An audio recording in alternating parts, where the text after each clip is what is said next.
Capítulo 16 de Atos dos Apóstolos, a Bíblia registra um fato interessantíssimo. O apóstolo Paulo e Silas, em sua viagem missionária, na cidade de Filipos, eles conheceram uma jovem que era conhecida como uma jovem adivinhadora.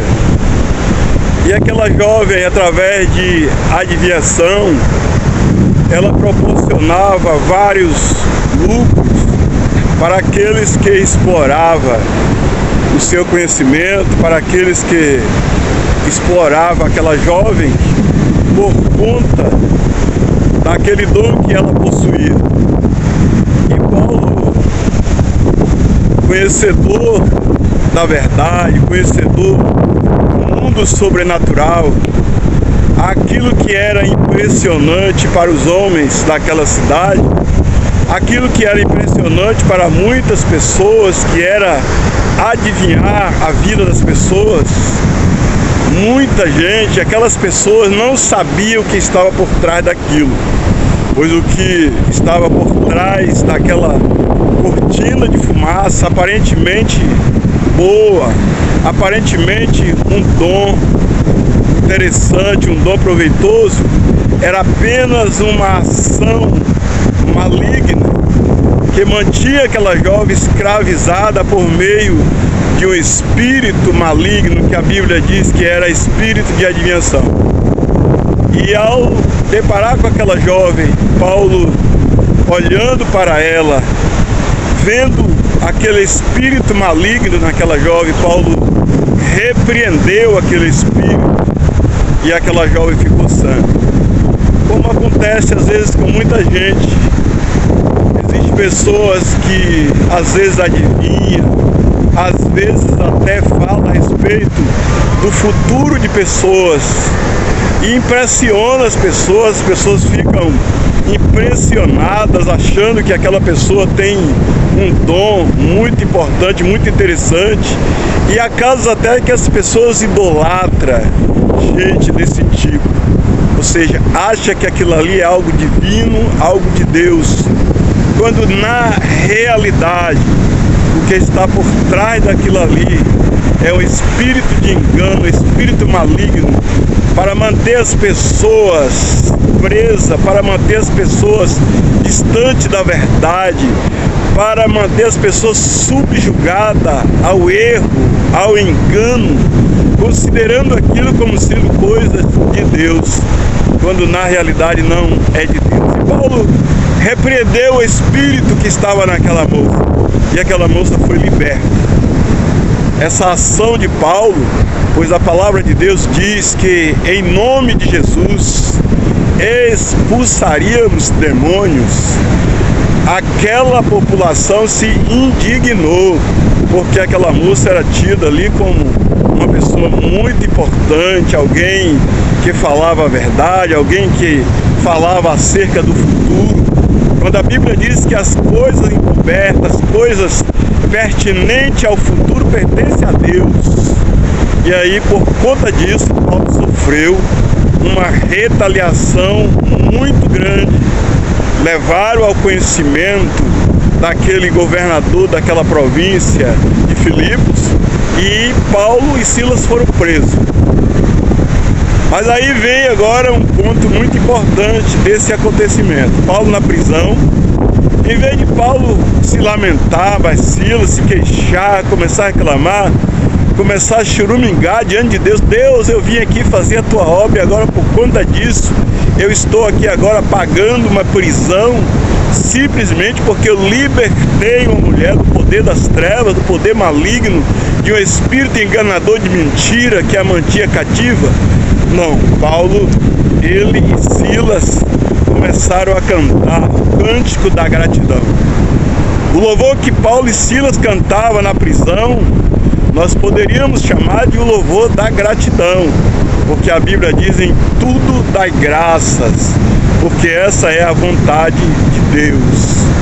E Paulo na prisão o texto sagrado em Atos, capítulo 16, versículo 31.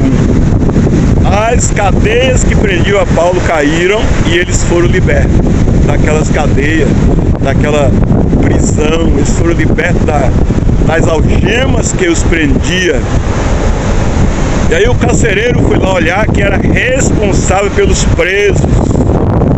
Guardar preso era uma tarefa muito importante e perigosa, que a pessoa poderia até pagar com a vida se é que um daqueles presos escapassem.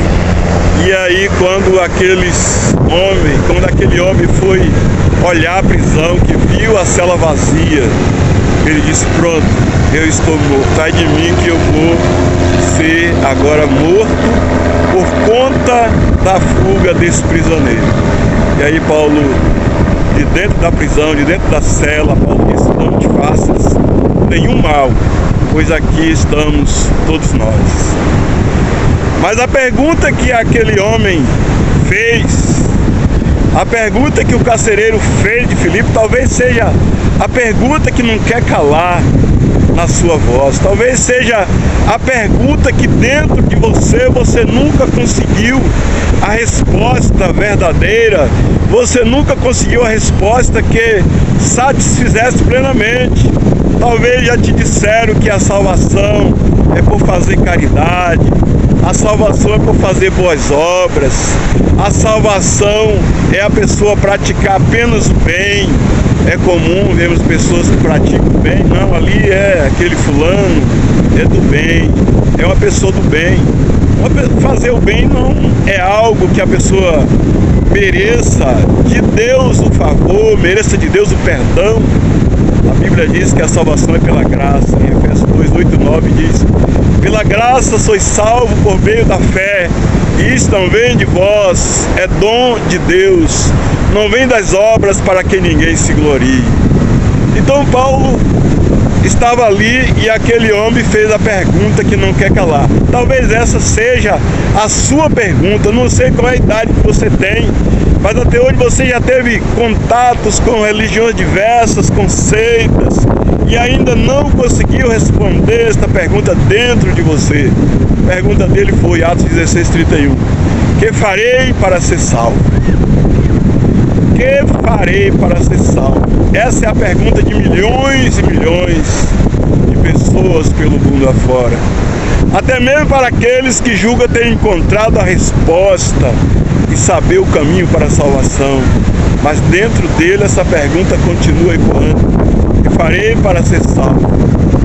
E a resposta de Paulo foi a resposta para todos aqueles que têm esta pergunta entalada na sua garganta, esta pergunta que não consegue silenciar dentro dele. E a resposta de Paulo o apóstolo foi: crê no Senhor Jesus Cristo e serás salvo tu e a tua casa. Essa é a resposta a uma pergunta que intriga a muita gente. É a resposta, é uma pergunta que intriga a milhões de pessoas na face da terra. Que farei para ser salvo? E a resposta é única. Essa resposta é uma resposta universal. Crê no Senhor Jesus Cristo e serás salvo tu e a tua casa. É isso que você precisa fazer. Você que está ouvindo esta mensagem, você que está me ouvindo nesta tarde, esta é a resposta para a sua pergunta. Crê no Senhor Jesus Cristo e serás salvo, não somente tu, mas a tua casa. A tua casa quer dizer a tua família. A tua família. E diz a Bíblia que naquela mesma noite, aquele homem, juntamente com a sua família, aquelas pessoas que estavam com ele, guardas que estavam sob a sua autoridade, confessaram Jesus como Senhor e Salvador. É isso que milhões e milhões de homens da face da terra precisam fazer para receber de Deus a salvação.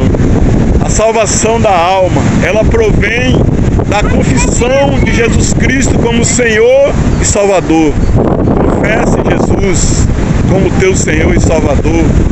Creia no poder e na suficiência da cruz.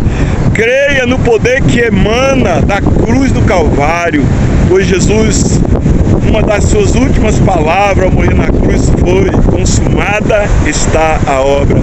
A salvação não está por consumar, por fazer o bem, por fazer boas obras, mas a salvação já foi consumada na cruz do Calvário pelo Senhor e Salvador Jesus Cristo.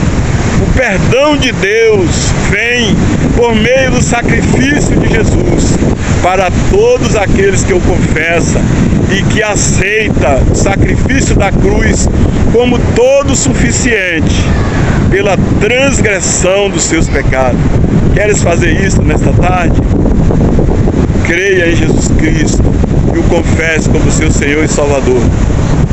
Pastor Antônio Oliveira, e o meu canal é Verbo e Vida.